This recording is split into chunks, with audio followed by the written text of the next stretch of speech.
Hi, hello mga guys, no. So, ano na pong balita kay Fentanyl Boy, no? Mga kaibigan, may balita na po ba kay Fentanyl Boy? Ano na po ba mga kaibigan? Nagwala na naman po ba siya? Oh, di ba? Okay. Balitaan niyo nga ako mga guys. Comment nga kayo dito. Comment kayo. Ano na pong balita kay Fentanyl Boy? Nagwala na naman ba? Meron na naman bang ginawang May ginawa na naman bang kababalaghan si Fentanyl Boy, mga kaibigan? Balitaan nyo nga ako, mga kaibigan, ano naman ginawa ni Fentanyl Boy, no?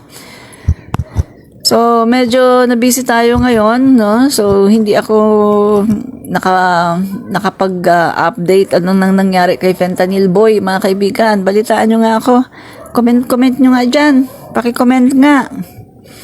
Nagbigay ba ulit ng statement, mga kaibigan? O nagwawala na naman ba? Balitaan nyo nga ako. Hello. Okay. Tingnan ko Tingnan ko lang kung meron ba akong audio. Baka wala akong audio. Mga kaibigan, balitaan nyo nga ako, mga kaibigan. Ay, may audio ako. Yan. Meron akong audio. Meron pa akong audio. Baka wala. Okay, meron pala. Yan. Okay. Meron akong audio, no? So, mga guys, hello po sa inyong lahat dyan. Admin Rich po muli ito, mga kaibigan. At eto po, no? Happy weekend po sa inyong lahat, mga kaibigan. Kamusta na po kayo dyan? Sa lahat po ng ating mga kababayan, no? Sa lahat ng sulok ng mundo kayo naroroon. Mag-ingat-ingat po tayo, mga kababayan. Tandaan po natin na palagi po tayong mag-pray sa Panginoon. Sa lahat po ng sandali, siya po mga kaibigan ng ating makakatulong sa lahat po ng ating mga problema at pangangailangan, no? So, mga kaibigan, comment naman kayo dyan. Ano na po nangyari kay Fentanyl Boy, no? Meron na po bang update, no? Mga kaibigan. Oy, no. Sandali. Alo?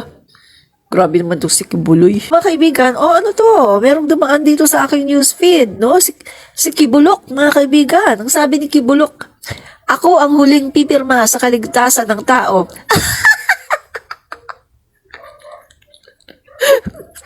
Mga kaibigan, pinapatawa talaga ako ni Kibulok, no? Alam niyo mga kaibigan, tama talaga yung sinasabi na same feather, flock together, no? Tingnan mo mga kaibigan yung tingnan niyo yung sinasabi ni Dutae, no? Mga kaibigan. Wag na natin siyang tawaging Dutae kasi nagagalit yung kapatid ko kasi lalo na pag kumakain daw siya. Sabi ng kapatid ko, wag naman Dutae kasi kumakain ako napapasama hindi na daw siya makakain kapag tinatawag kong Dutae. O sige, wag na Dutae, na lang, Fentanyl Boy, yan, Fentanyl, no? Total, Fentanyl, naman siya, diba? So, Fentanyl Boy, mga kaibigan. Etong si Fentanyl Boy, no? At saka itong si Kibuloy.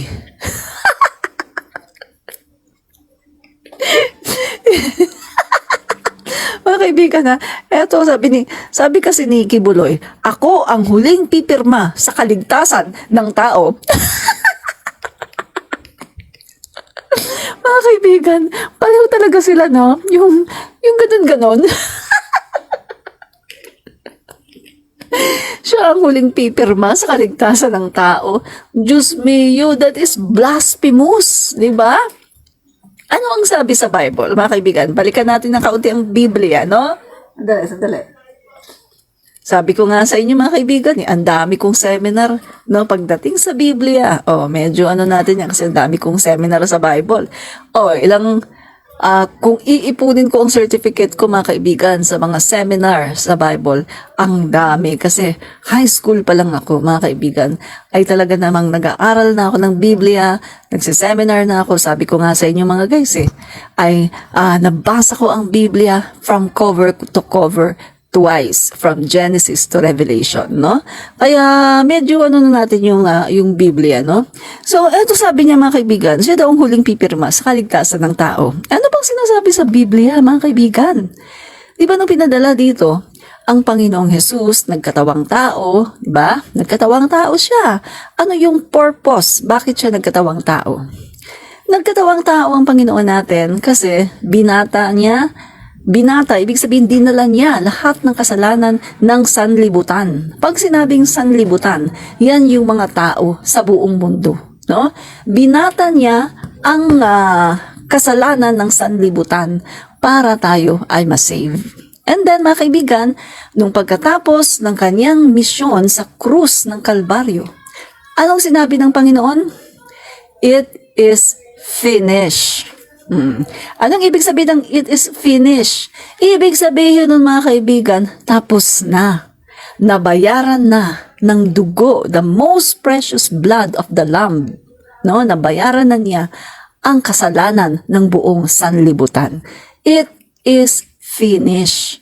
Kaya mga kaibigan, ang mga tao kahit gaano ka man kasama, kahit gaano pa man kaitim ng iyong budhi, kapag ikaw ay tunay na nagsisi sa iyong mga kasalanan, humingi ka ng tawad sa Diyos, ikaw ay mapapatawad. Kasi finish na eh.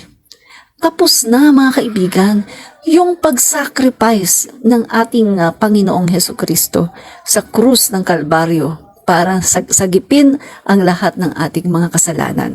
It is finished. Kaya nga tuwing dumarating mga kaibigan ang mahal na araw, alam niyo ba, mga kaibigan, it's an insult. Insulto sa Panginoong Hesukristo na anak ng Diyos kapag merong mga nagpipinitensya.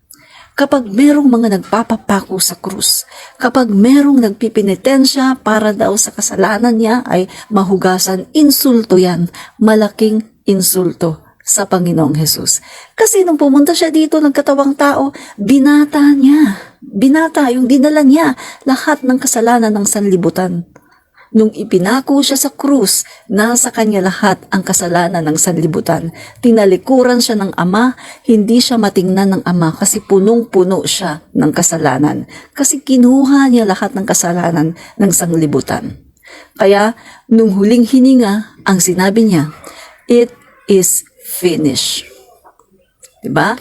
Mga kaibigan, yung sinabing salita ng Panginoon na yun na it is finished, hindi yun basta-basta na, tapos na. Mga kaibigan, may kahulugan yun, malalim na kahulugan. It is finished, tapos na. Tapos na ang kanyang misyon. Nagawa na niya ang kanyang misyon na sagipin ang sanlibutan.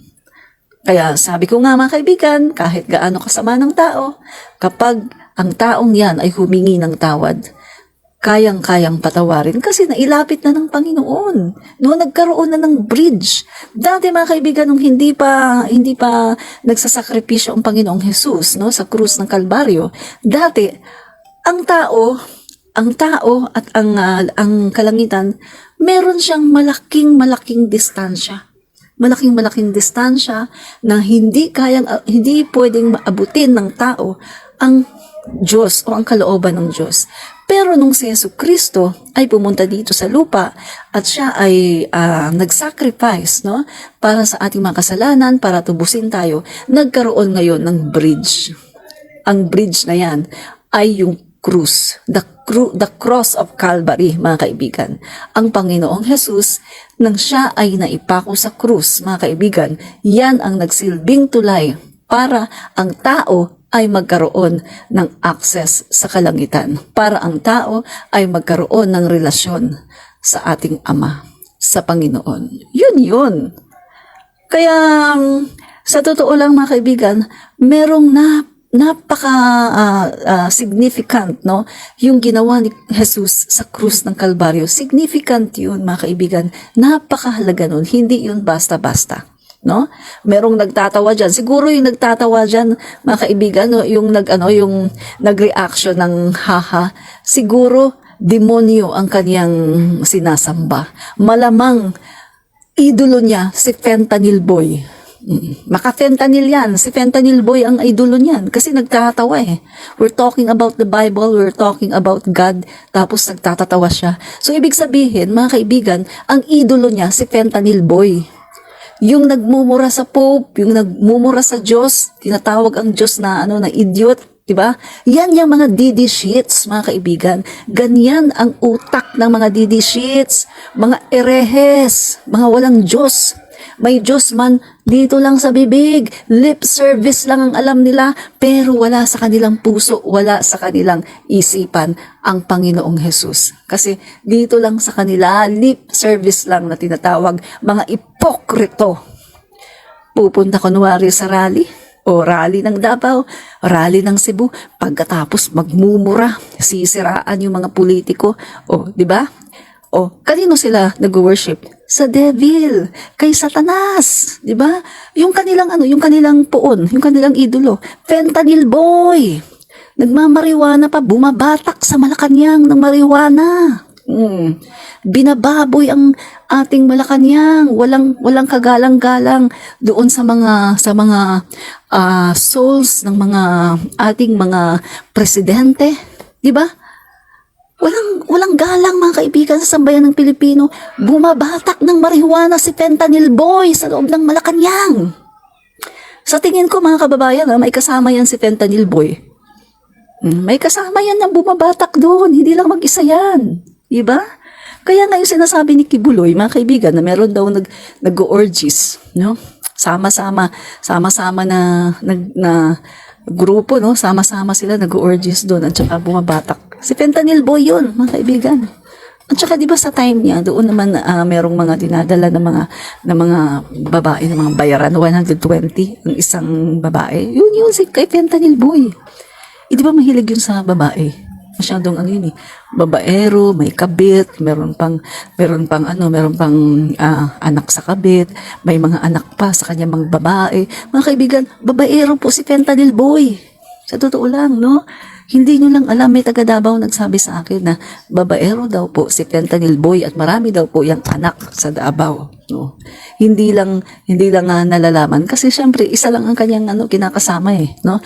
Pero marami daw na anak kanyan si Fentanyl Boy, mga kaibigan. Wala yan. Pagdating sa moralidad, bagsak si Fentanyl Boy, di ba? So, yan mga kaibigan, nakakalungkot isipin. Nagkaroon tayo ng isang past president na bagsak pagdating sa moralidad. Kaya pati mga kaibigan, yung kanyang mga followers, ganun din. Diba? May makikita ka bang followers niya na matino? Mga kaibigan, katiting lang. Pero yung mga followers niya noon na matitino, wala na rin sa kanya.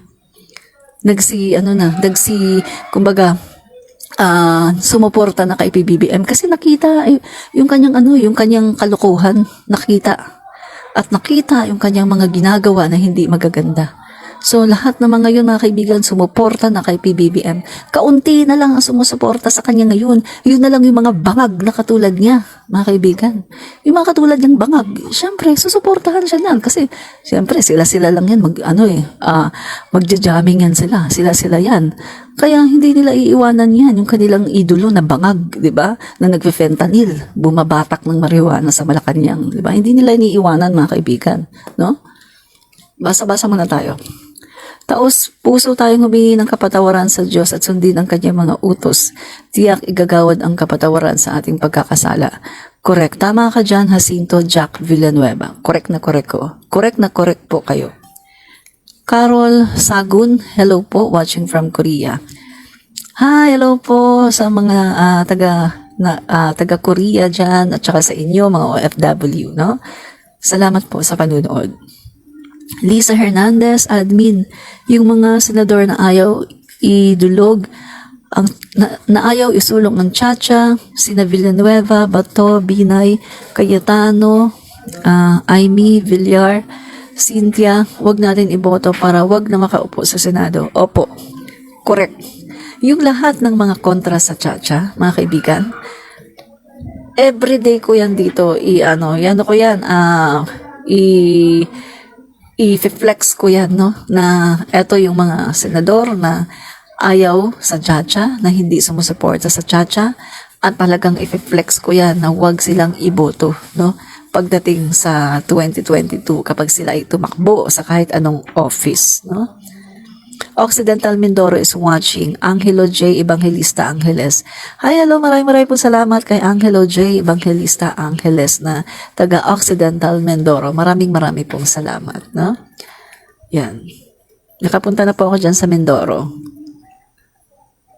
Alejandro Bautista, lalo nang nasira si fentanyl. Noon ay swabe lang.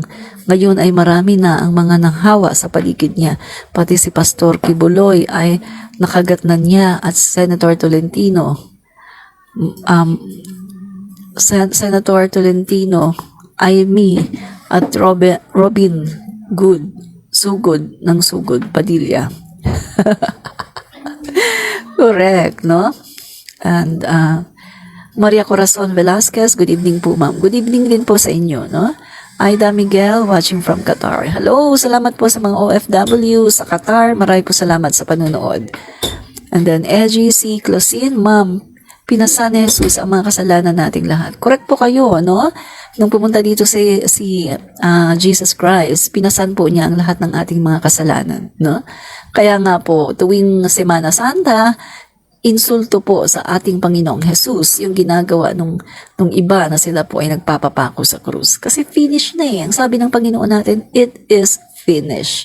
Tapos na po, binayaran na ng Panginoon natin ang ating mga kasalanan. Kasi mga kaibigan, ang isang ordinaryong tao, hindi niya pwedeng gawin, hindi niya pwedeng i-duplicate ang ginawa ni Jesucristo. Dahil siya po ay makasalanan, no, yung mga tao, simpleng tao, makasalanan po tayo kahit na 1,000,000 na dugo pa ang ibuhos, no, para linisin ang kasalanan natin. Hindi po pwede 'yon. Hindi malilinis kasi makasalanan tayo. Ang pwede lang na magbata, ang pwede lang na magsakripisyo ang dugo lang ng Panginoong Jesucristo kasi siya po ay blameless katulad ng isang tupa, no? Blameless po ang ating Panginoon. So, siya lang po ang pwede na magsakripisyo para sa ating mga kasalanan at ang tumubos sa ating mga kasalanan. At yun nga, nung siya ay pumunta dito, nagawa na po niya, it is finished. So, hindi na po dapat penitensya. Kahit sino, wala na dapat magpenitensya, no? Watching from Singapore po, Maria Beth Kamba. Hello, Maria Beth or Maribeth, no? Kamba. Maraming salamat po sa panunood mo dyan sa Singapore, no? And Ella Nogal Roderos. Salamat po sa panunood. And Edith Villanueva, maraming po salamat sa panunood. Lesoriano. Salamat po sa panunood. Opo, blasphemy po yun. Yung ginagawa po ni Kibuloy ay blasphemy yun. Biruin mo, siya daw ang huling pipirma para sa kaligtasan ng tao. Grabe, no? May sayad. Mga kaibigan, doon nga lang sa sinabi niya, siya daw yung appointed Son of God at siya daw may-ari ng sanlibutan. Doon pa nga lang, grabe na mga kaibigan, talagang sobrang ang sayad niya. Tapos ang nakakapagtaka mga kaibigan, mayroong mga tao, no, mga anchor ng SMNI na tinatawag nila ang kanilang sarili na sila ay magagaling, matatalino, andyan pa si Nabado, andyan si Eric, na sinasabi nilang matatalino sila. Pero mga kaibigan, eto ang ginagawa nila. Diba? So ano yun? Matatalino kayo tapos ganyan. Diba? Naniniwala kayo na si Kibuloy nga may-ari ng sanlibutan na siya ay appointed Son of God? Hello? Baka naman disappointed Son of the Devil. Ami Rusul. Hello, Ma'am Admin. Rich, solid po PBBM here from Silang. Marami pong salamat sa panonood dyan sa Silang. Selmar, evening, Ma'am. Good evening din po sa inyo, no? And ipanalangin po natin silang lahat sapagkat hindi naman sila ang may gawa niyang kasamaan na yan. Pinahintulutan lang nilang gamitin sila ni Satan. Oo nga po, no? Sila po ay ginagamit ni Satanas at sila naman ay nag-give in po sila, no? Attend kaya sa hearing si Kibuloy sa March 5, Selmar. Palagay ko. Hindi.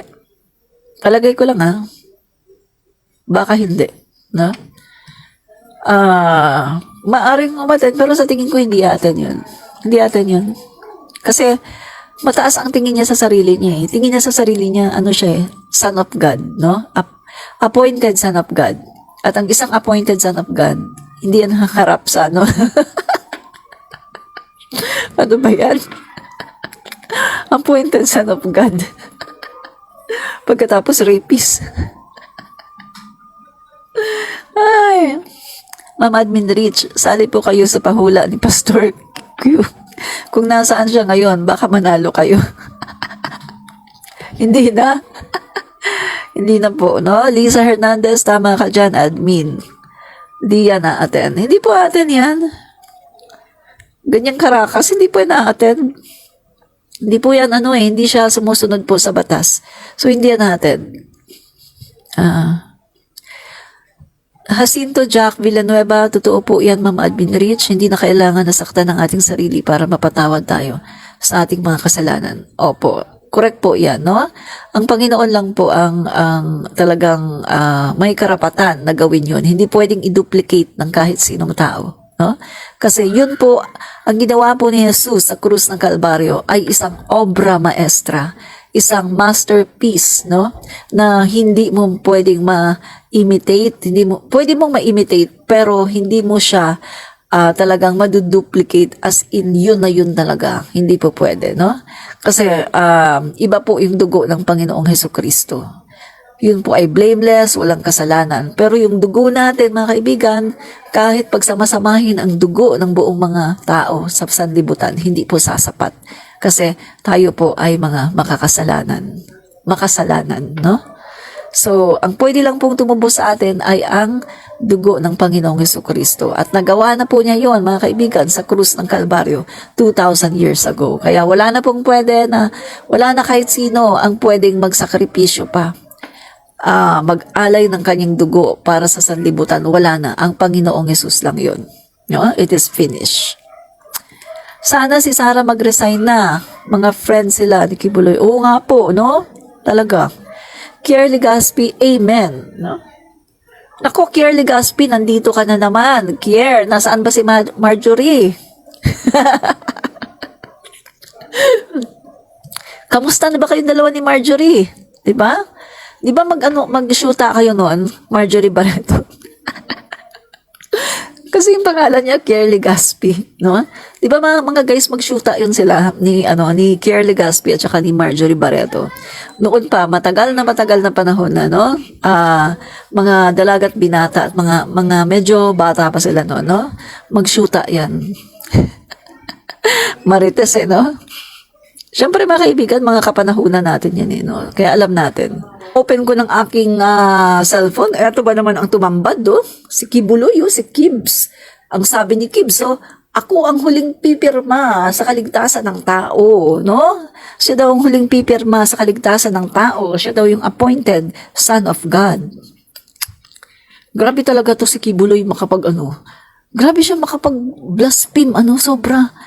Blasphemy ang ginagawa niya. Grabe talaga. Gandang gabi, Ma'am Admin Rich. Gandang gabi din, Anselma Candaroma. Marites po pala kayo, Ma'am Admin Rich. Rusul. Opo, paminsan-minsan. Jackie Anderson, good evening, everyone. Good evening din po, no? Yan. So, saan na ba yun? Yung ating i-flex, no? I-flex natin. Punta tayo sa presidential communications. Yan, flex natin ito, mga kaibigan. Ito ay isang history, no? So, mga kaibigan, 3 hours ago, hinimok ni Pangulong Ferdinand R. Marcos Jr. ang mga hukbo sa basilan na siguruhin ang mapayapa at maayos na halalan sa susunod na taon. Sa kanyang camp visit sa 64th Infantry Battalion, kinilala ni PBBM ang mga hakbang ng militar upang mapabuti ang seguridad sa rehiyon at ipinaabot ang kanyang kumpiyansa sa 604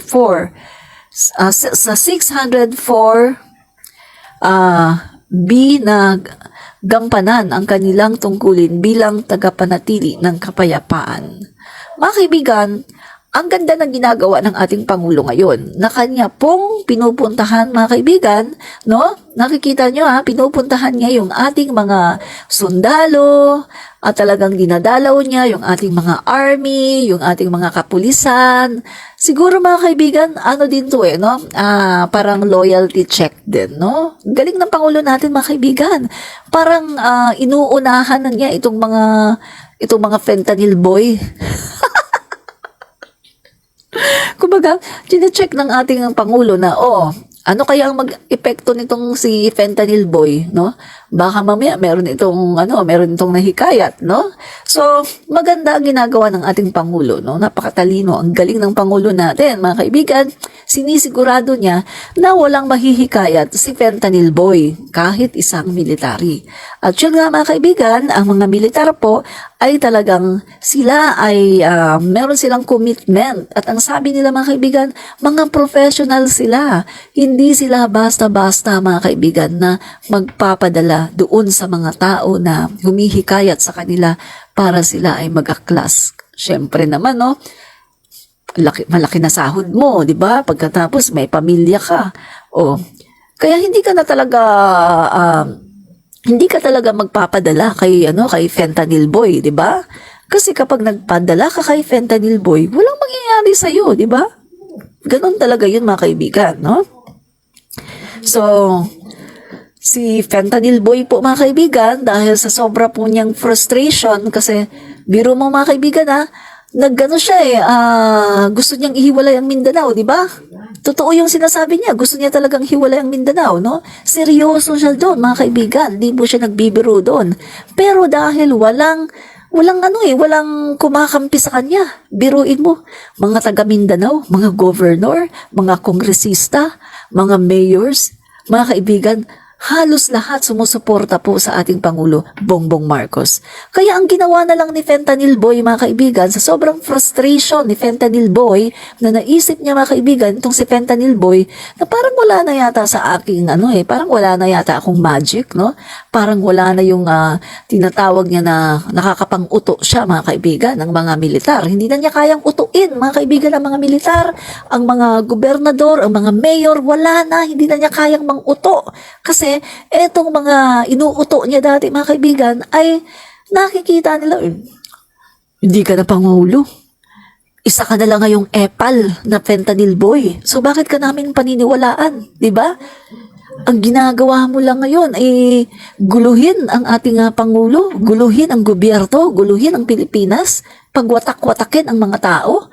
So, kitang-kita ng mga tao yung gusto ni fentanyl boy, mga kaibigan, na gusto lang talaga niyang guluhin ang administrasyon ng ating Pangulo. Para nang sa ganon, mga kaibigan, kapag nagulungan naman ang administrasyon ng Pangulo natin, sino ang magbe-benefit? Walang iba, kundi si fentanyl boy. Kasi syempre magiging Pangulo ang kanyang anak.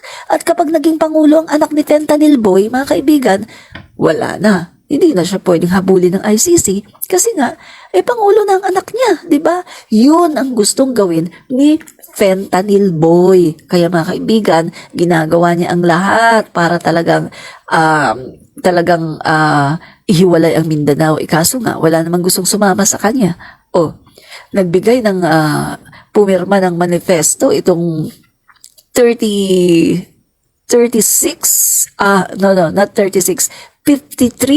congressman. Biruin mo 53 congressman ng Mindanao pumirma against doon sa kanyang gusto. Ilan ang kongresista sa Mindanao? Out of 60 congressman, 53 mga kaibigan ang pumirma against doon sa kanyang sinusulong na ihiwalay ang Mindanao. Ibig sabihin, 7 lang ang umuoo, di ba? So kaya mga kaibigan, talagang napapatunayan natin na itong si fentanyl boy, mga kaibigan, ay sobrang talagang iba-iba ng sinasabi niya. To the point, mga kaibigan, na sinabi naman niya sa kanyang press release na hindi daw niya sinabi na adik ang ating Pangulo. Kita niyo? talagang sobrang napakasinungaling ni Fentanyl Boy, mga kaibigan. Kasi nga, mga kaibigan, itong si Fentanyl Boy ay nag-aalala na. Kaya ang ginagawa niya ngayon, baliw-baliwan, no? Nagbabaliw-baliwan si Fentanyl Boy at nagsisinungaling, no? Sanay na sanay sa pagsisinungaling si Fentanyl Boy. Ganyan siya. Wala siyang word of honor, wala siyang wala sa kanya yung yung isang salita. Ganyan lang talaga yung mga di ba mga kaibigan, ganyan ang mga dik-a. Yung mga dik-a, ganyan sila, di ba? Wala sa kanilang wala silang word of honor. Wala sa kanila yung isang salita kasi mga dik-a, di ba? Alam nyo yan. Ganyan sila mga kaibigan. So, basta ang alam nila, makapagbatak, no? Babatak sila. Yun lang ang alam nila, mga kaibigan. Pagkatapos magtitrip-trip sila ngayon, sasabihin, ay, ganito, ganyan. Pagkatapos babawiin yung kanilang sinasabi. Fentanyl Boy, mga kaibigan. Bukod sa Fentanyl Boy, Fentanyl addict, nagbabatak pa ng marijuana. Diba? Ganyan talaga yan, mga kaibigan, no? Ganon talaga yan. So, flex natin to. Maganda to, mga kaibigan eh. To. Eto, yan. Sa panabang si Kasanyagan, Kasanyagan peace offering ceremony ngayong araw, binigyang diin ni Pangulong Ferdinand R. Marcos Jr. ang potensyal ng Basilan na maging Food and Fisheries Production Center dahil sa matabang lupa at madalang na pagbagyo dito. Kinilala din ng Pangulo ang pagtutulungan ng mga sektor para sa kapayapaan ng lalawigan ng kaniyang masaksihan ang decommissioning ng 400 na armas sa lugar.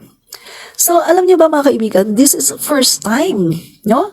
First time ito sa history ng Pilipinas na nagkaroon ito ng ganito, mga kaibigan, no? Na nasaksihan pa ng Pangulo natin. Ang Pangulo natin ngayon ay walang iba kundi ang ating Pangulong Bongbong Marcos, no? So, ito ay isang matatawag natin na historical, no?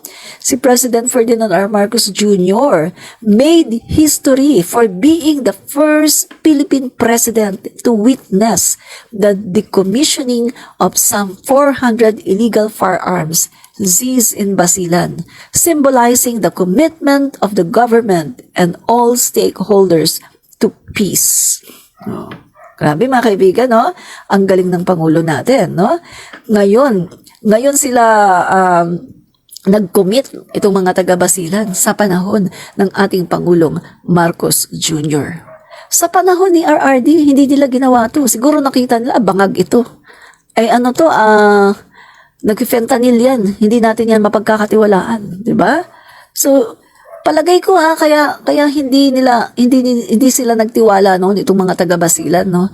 Hindi sila nagtiwala noon kay RRD kasi tingin nila iba no? Halatang-halata nila na na nagfe-fentanyl, na bangag si RRD, no? Kaya hindi nila pinagkatiwalaan. Pero ngayon, no, sa panahon ni PBBM, talagang kanilang isinuko yung kanilang mga armas at talagang sila, mga kaibigan, ay nag-commit, mga kaibigan, na para sa peace and order ng Basilan. At take note, gagawin ng ating Pangulo ang Basilan as center, mga kaibigan, para sa agricultural basahin natin. Para sa agricultural ano bang tawag doon, mga kaibigan, yung doon gagawin yung pagpa-process, no? And then yung magiging magandang agricultural industry yung mga gagawin doon kasi nga bihira magbagyo doon sa Basilan, no? At talagang hindi katulad dito sa mga bandang Luzon na palaging bagyo ng bagyo. Tapos kapag nagtatanim yung mga magsasaka, kamukat-mukat mo mga ilang lang, binabagyo pagkatapos nasisira ang mga pananim. Samantalang dito, mga kaibigan, sa Basilan, maganda kasi minsan lang siya magbagyo. Kaya maganda dito, di ba? So, ayan mga kaibigan, no? Kita nyo, PBBM witnesses decommissioning of 400 illegal firearms in Basilan, making him first PH president to witness the gatherings in the province. So, kitang-kita natin ang tiwala ng taga-Basilan sa ating Pangulong Bongbong Marcos. Ngayon lang nila ginawa to. Samantalang sa panahon ni RRD, hindi nila ginawa ito kasi wala nga silang tiwala kay RRD kasi sa tingin pa lang nila mga kaibigan, no? Sa tingin pa lang nila, bangag, adik, nagfifentanyl at saka ang ginagawa pa, bumabatak sa Malacanang. Binababo yung Malacanang mga kaibigan, no? Kaya wala talagang tiwala itong mga taga-Basilan kay RRD. Pero ito ngayon mga kaibigan, pinakita ng mga taga-Basilan na talagang sila ay nagtitiwala kay PBBM at ito sumusuporta sila to the point na yung kanilang mga armas sinusuko nila at talagang sila mga kaibigan ay nag-commit, no, para sa peace and order ng bansa. So kitang-kita natin very productive mga kaibigan. At eto nakita ni PBBM na magagamit ang Basilan para maging food basket kasi nga mga kaibigan, ang Luzon palaging binabagyo samantalang itong Basilan mga kaibigan ay maganda ang weather, no? Hindi masyadong binabagyo. Kaya makikita natin ito ay isang napakagandang progress mga kaibigan na talagang ang Basilan once mga kaibigan, once in our lifetime ang Basilan ay napakagulo. Pero ngayon sa panahon ni PBBM, sila ay talagang nagkukubit para sa peace and order. Ganyan kasi ang nangyayari kapag ang isang pangulo ay talagang ang isang pangulo ay magaling at talaga nakikita ng mga tao na talagang very sincere na para pagandahin ang ekonomiya ng bansa. Ganyan ang nangyayari. Lahat nakikipag-cooperate, no? Pero mga kaibigan, no, sa panahon ni RRD, wala. Hindi nila gusto si RRD. Hindi sila nakikipag-cooperate kasi nga nakita nila bangag, adik sa fentanyl. At saka bumabatak ng marijuana. Kaya kita nyo, di ba? O, anong sabi niya sa press conference? Hindi ko sinabing adik si Marcos. Kahit even you kill me 1,000 times, hindi ko sinabing adik si Marcos. O. So, mga kaibigan, grabe, no? Samantalang ilang beses niya sinabi na adik daw si President Marcos Jr. Pero mga kaibigan, walang kamukat-mukat kanyang dininay. Grabe. So talagang malala talaga ang kanyang pagkabangag sa fentanyl, no? Grabe talaga. Sobrang lala ang pagkabangag sa fentanyl ni Dutae, no? Grabe talaga mga kaibigan. Kaya walang nagtitiwala sa kanya. Pero ngayon kita nyo sa panahon ni PBBM, no? Basilan, kita nyo nangyari sa Basilan ngayon mga kaibigan. Nakikipag-cooperate sila sa ating Pangulo, no? Na talagang sinusuko nila ang kanilang mga baril at sila mga kaibigan ay nangangako na ganito, makikipag-cooperate sa peace and order at itong progress na ito mga kaibigan ngayon, no? Gagawing food basket yung Basilan kasi nga maganda ang weather dyan. Hindi katulad dito sa Luzon na panay bagyo ng bagyo. So, mga kaibigan, makakapag-contribute ito sa ekonomiya ng ating bansa na ang Basilan ay magiging food basket only in the time of President Marcos Jr. Ganyan kagaling ang ating Pangulo. Excelente! Diba? Sabi ko nga sa inyo President Marcos Jr., the greatest president of the Philippines after President Marcos Sr. Walang iba.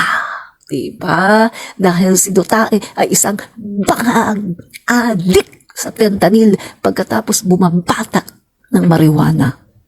Diba? Oh, sandali. Mablok ako. Diba mga kaibigan? Ayan, basa-basa muna tayo. Sana ills ng iboto na pro-China at Dutae. Alam niyo si Dutae. Si Dutae na yan, mga kaibigan. Magtatago yan. Kasi, mga kaibigan, ongoing yung ng ICC. Diba?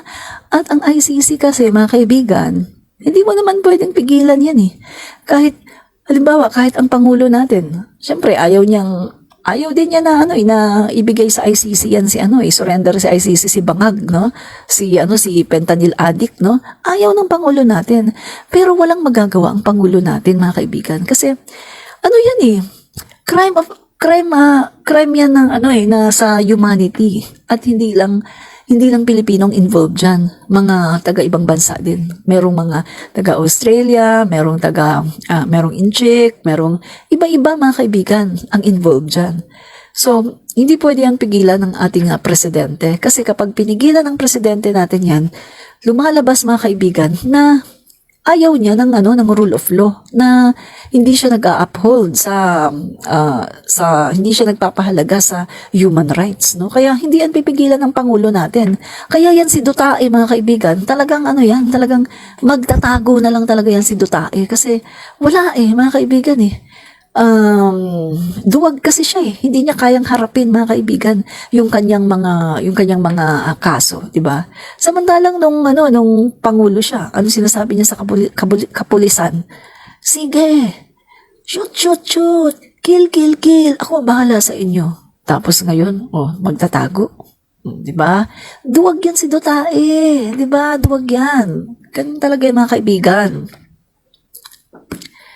Sabi naman ni Rosa Esquilio, Irene Escatron, correct, still our tatay pa din ang best president of the Philippines.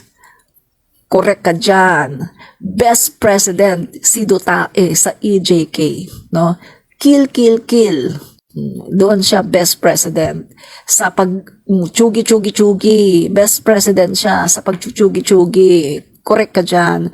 Pero gano'n lang ang nagawa niya. Wala siyang nagawa para sa ekonomiya ng bansa. Wala siyang nagawa para sa korupsyon. Pagkatapos, failure pa ang kanyang war on drugs. Kasi puro chugi. So wala. A total failure. Pagkatapos, nag-iwan pa siya ng napakalaking utang ng Pilipinas. Wala. Total failure, mga kaibigan, no?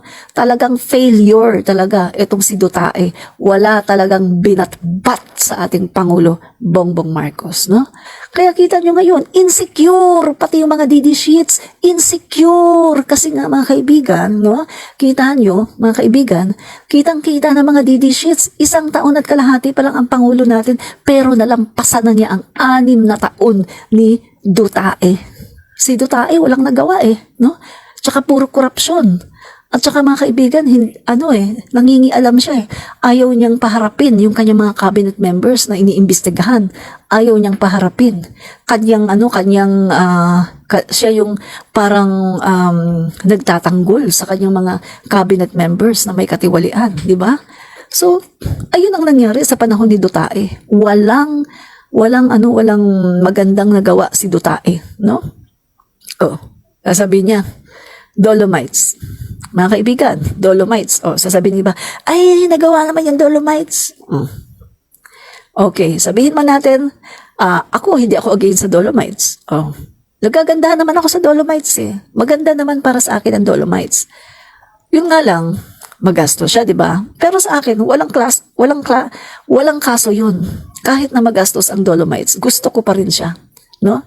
Pero, si Duterte, mga kaibigan, kung titingnan natin sa kabuuan, kaunting-kaunti lang talaga ang nagawa niya. As in, kaunting-kaunti lang. Ang dami niyang utang, pero napaka-kaunti ng nagawa niyang maganda. Isa na sa nagawang maganda ni Duterte, yung Dolomites. Gusto ko yan. Kahit na sinasabing failure daw yan, kahit na sinasabi na sobrang mahal, pero gusto ko yun, no? Yung Dolomite Sand. Gusto ko yan. Yung nagawa ni Duterte na i-rehabilitate yung Palawan. Gusto ko rin yun. Yung ginawa ni Duterte na yun, no? Tapos, may nagawa din naman si Duterte na mga tulay, no? Katulad na lang ng Cordova Bridge. Nagawa ni Duterte yun. Di ba? Consider natin yan. Hindi naman tayo bias Kung ano yung nagawa ni Duterte, natin siya doon, no? May mga nagawa si Duterte. Pero eto hindi naging super successful ang build ni Duterte. Dahil aminin nyo man sa hindi, sa 122 na build project ni Duterte, no? Nung inassess na ngayon, nung natapos siya, napag-alaman na 18 lang ang talagang natapos ni Duterte. So, tingnan nyo 122 projects, 18 lang ang kanyang natapos. Ang target niya, 122, 18 lang ang natapos. So, ano yun? 6 na taon, ang dami mong utang iniwanan, ang dami mong iniwanan, napakalaki ng utang na iniwanan mo, pagkatapos, ang natapos mo, 18 lang. Anong klase kang Pangulo ng Pilipinas? Ang dami kasing kurakot, mga kaibigan, maraming kurakot sa panahon ni Duterte. At mga kaibigan, alam nyo ba na ang daming pinangako ni Duterte pero hindi natupad. Tama ka dyan, kundi pa pinahiram ng blueprint ni FEM, no? Kasi mga kaibigan, nasa yung blueprint po ni Ferdinand Marcos Sr., nasa DPWH po yan. Nandun po yan, naka-display, naka-ano po yan. So, it's up to any president kung yung mga plano na yun, yung blueprint na yan ng Pangulong Marcos Sr. ay kanilang gagawin. It's up to them. Pero maganda po na gawin nila yun kasi yung blueprint po ng Pangulong Marcos natin, mga kaibigan, okay na po yan eh. Okay na, may mga feasibility studies na, meron na rin mga pero kailangan na lang medyo i-adjust kasi, di ba, lumang panahon pa yun sa panahon ni President Marcos. So ngayon, nagbago na yung mga cost ng materials, nagbago na rin siguro yung mga right of way. Kung dati tuloy-tuloy yung pagdadaanan ng ganun ng project, pero siguro ngayon sa panahon ngayon meron ng mga nakabalandra na mga bahay. So may mga nagbago na rin. Pero mga kaibigan, ando na yung blueprint.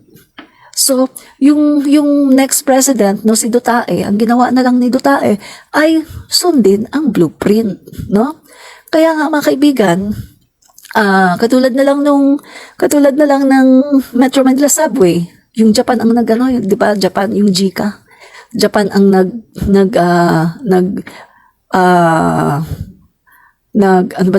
nag-manage, no, sa paggagawa, mga Japanese, JICA, no? Metro Manila Subway. Mga kaibigan, 1972 pa yun. 1972 sa panahon ni President Marcos Sr. Nandun na yung blueprint noon, nandun na yung drawing, no? Kung paano siya gagawin, nandun na yung plano. Kaya sa panahon ni Duterte, sinimulan niya, di ba? Phase 1. Sinimulan ni Duterte yun eh. Phase 1. Yun ang nagawa ni Duterte, Phase 1, no? Tapos, pagpasok ni PBBM, itinuloy. Kaya, mga kaibigan, kapag natapos yun sa 2028, ang credit nun ay kay President Marcos Jr., kay PBBM, hindi po kay Duterte. Kasi si Duterte, lang siya, phase 1 lang ang kanyang ginawa. Samantalang kay PBBM, lahat-lahat na. At saka talagang mismo yung Japan mismo yung engineer ang nagsabi. Credit yun kay Pangulong Marcos Sr. Kay Pangulong Marcos Jr. kasi yun daw ay proyekto, yun daw ay proposed project ng tatay niya, si President Marcos Sr. Kaya dapat lang daw na talagang ipagpatuloy yun ni President Marcos Jr. at i-credit sa kanya kasi nga yun ay proyekto, proposed project ni President Marcos Sr. Kaya yung mga DD sheets dyan, kapag natapos yan sa 2028, o baka sabihin nyo, ay kay Duterte yan. Excuse me, hindi yan kay Duterte. Dahil 1972 pa lang, andyan na yan, naka-proposed project na yan kay President Marcos Sr. Diba? Kasi mga kaibigan, sinasabi ko na sa inyo ngayon, kasi itong mga DD sheets, mahilig po sila sa mga credit grabbing, no? Mahilig po sila dyan, mga kaibigan, diba? Yan ang kanilang hilig, credit grabbing. Ang sakit ng mga Duterte, inuugali palagi ang pagsisinungaling. Correct! Tama ka dyan, Carolina de la Cruz. Yan po ang sakit ng mga Duterte, pagsisinungaling. Mahilig silang magsinungaling. Parang way of life na nila, lifestyle na nila ang pagsisinungaling. Diba? Lisa Hernandez, mabilis mag-work si PBBM. Correct po kayo dyan, mabilis po ang si PBBM mag-work, no? Yolanda Rodriguez Ubusan, PBBM for good life of Filipino people. Tama po kayo, no? Okay.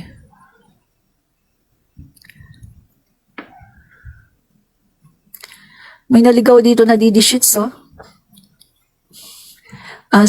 Sabi naman ni Kanji RD, dami ko ngang tawa nung dininayed ni Digong. Wala daw siyang sinabi na addict si PBBM. Ginawa niyang siya nga yung mga pumalakpak sa kanya nung sinabi niya yun sa Davao Rally. Alam po ninyo, sa inuugali po ni Digong, pinapakita lang ni Digong dito kung gaano kabobo at katanga yung mga Didi Shits. Sorry mga Didi Shits ha, pero yun ang tingin sa inyo ng inyong tatay. Kayo ay mga bobo at mga tanga. Biro nyo mga kaibigan, oh, sa Davao sabi niya, si Bongbong Marcos, bangag noon, bangag ngayon. May addict yung presidente, PI, palakpakan yung mga yung mga Didi Shits, palakpakan. Tapos tuwang-tuwa sila. Ginawa silang tanga. Ginawa silang mahina ang ulo, mahina ang IQ. Kasi pagkatapos yan mga kaibigan, di ba, after how many days, nagpa-press con. Nandun yung mga Didi Shits, no? Nagpa-press con si Fentanyl Boy. Pagkatapos sabi ni Fentanyl Boy, wala akong sinabi. Even if you kill me 1,000 times, wala akong sinabi. Patayin ako ni Marcos niyan. Hindi ko sinabi na addict siya. Oh. Ay, naku mga kaibigan. Nakakaawa ang mga Didi Shits, no? Kawawang mga Didi Shits. Talagang sila ay, kumbaga, ginagawa lang sila mga tanga, no? Grabe, no? Mga kaibigan. Ano sabi niya, ma'am, ga-explain ka paano improvement, paki-clear, ngalan na previous president, maganda ang salita mo, ma'am, ga-explain ka paano improvement, paki-explain, paki-clear ngalan na previous president, maganda ang salita mo, mainin pa ang muka mo. Previous president, si Duterte po. Duterte, no? Si Fentanyl Boy. Yun po ang previous president, si Fentanyl Boy, no? Yan.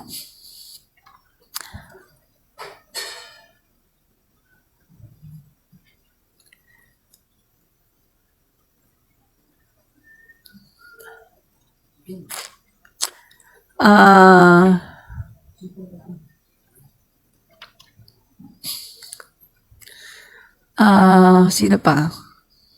Okay. Wilma, nabasa ko na yan. Yan. Nakakahiya at binaboy ang Malacanang. Tyra Jerica Jane. Opo. Hindi ko nga, alam nyo, nung inamin ni Duterte, nung inamin po ni Duterte na bumabatak po siya ng marijuana sa Malacanang, sabi ko, Diyos ko, ini-imagine ko, Pangulo ng Pilipinas, bumabatak ng marijuana sa Malacanang.